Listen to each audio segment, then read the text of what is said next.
Welcome back to CP24. HIV and advocates for those that are living with AIDS are launching their own proposal to redesign the AIDS Memorial at Barbara Hall Park.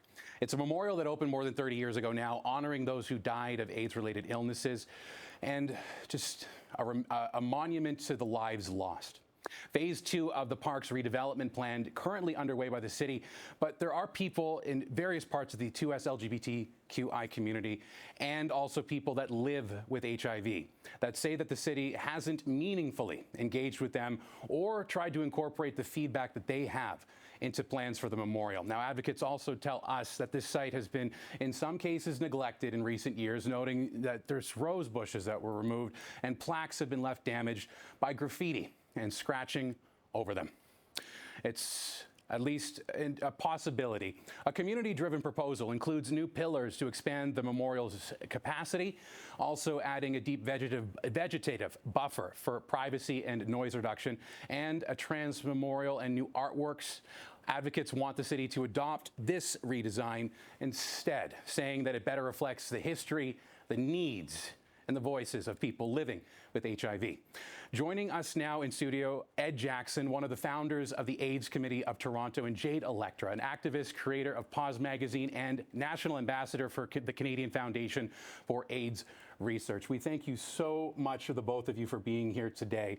And I hope you can sort of do a little bit of a history lesson here about what the area around Barbara Hall Park, the 519. There's so much that this area, this memorial that was erected, the community hubs that are there, that means so much to a lot of different people for a lot of different reasons. So what do you think it needs to be done now to make sure that it lives on in a new capacity, or however it's supposed to be redesigned? Well, if you think about the history, the very first memorial was in 1985 when Michael Lynch and a group of people decided that they needed to do something. So this was very much of a temporary wooden memorial. It was not permanent like the one now.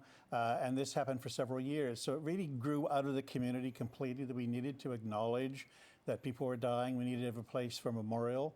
And the Barbara Hall Park has really been a central place within the Church Wellesley village. And it seemed like the logical place for this. So it's had its history. It's a lot of time, but the park has changed a little bit now. And as you've said, many things have gone wrong with the park.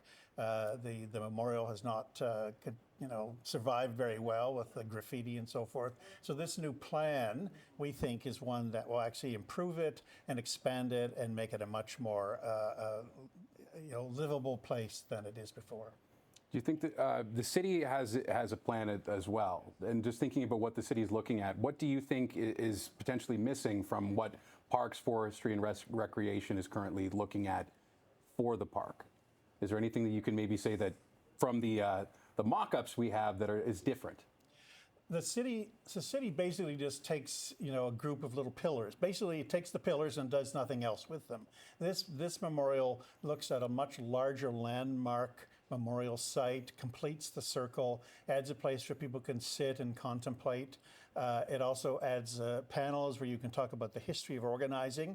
I mean, it isn't just about people dying, individuals, but about the community resistance and response, and a number of organizations that formed. So that's been memorialized. That will be memorialized and given a presence and a visibility. So I think it adds a much larger component to it, and it echoes. And of course, things have changed over time. People are not dying in the same way. So we need a memorial that takes into account both the history and also the future of the park. Yeah, and also I believe, was it 95 or 96, but the triple cocktail came out of the AIDS conference that was in Vancouver roughly 30 years ago now. And that was a big game changer. It was. Just in terms of the amount of people after that point who thankfully didn't have to die. But that doesn't mean that the reality of those who, one, died before we had a medical, well, not a breakthrough, but a change in AZT and how things were being triple cocktail, putting them together. But there are still people who need to be remembered. And then you're also talking about how the lived experience now is different. How do you think the city can, with its current plan, potentially honor both of those life paths, for lack of a better way to put it? I'm looking at, well, I looked at their plan, and I I guess my big problem is that they didn't actually talk to a person like myself.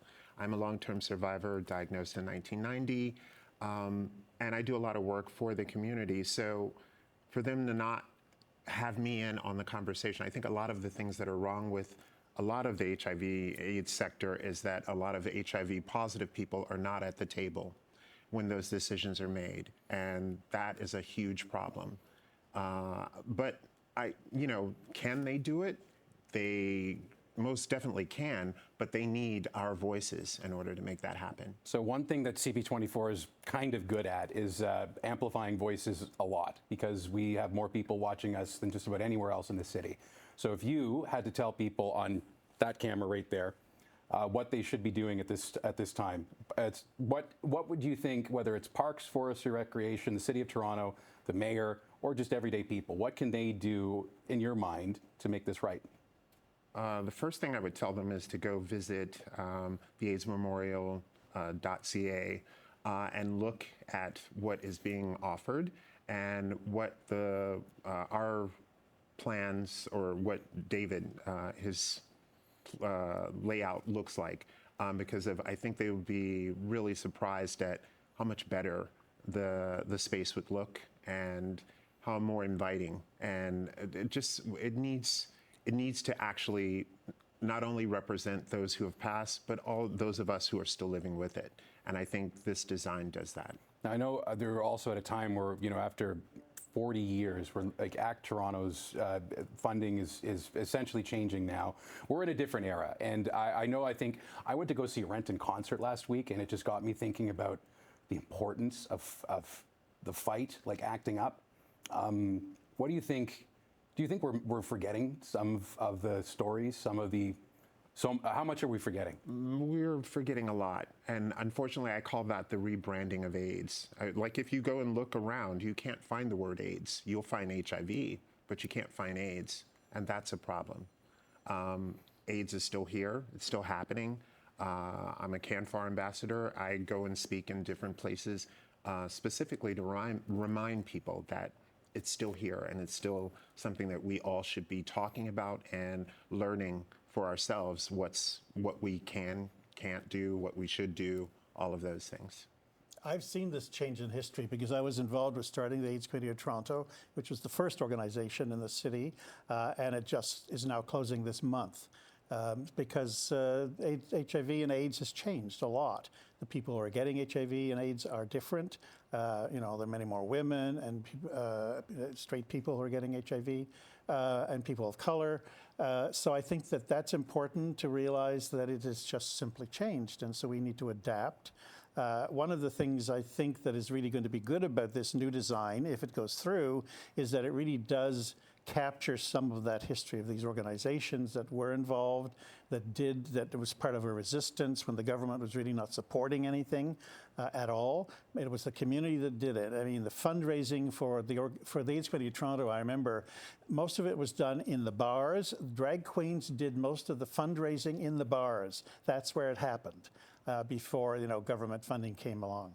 Now, I wish we had time to go through that. That would be a story in and of itself. But I want to thank the both of you for being here. And as we focus back to the future, thank you both for thinking about what this memorial could be and sharing those ideas with us today. Thank you for having us. Thank you. We have Ed Jackson, one of the founders of the AIDS Committee of Toronto, here, as well as we have Jade Electra. She is phenomenal. Thank you to the both of you for being here. Can I put a quick correction? It is Pause Planet Magazine. Pause Planet Magazine. Not Thank Pause you. I want to make sure that we get suing you. No, no suing, no suing. Thank you. Back. We'll be right up after this, and no more mistakes.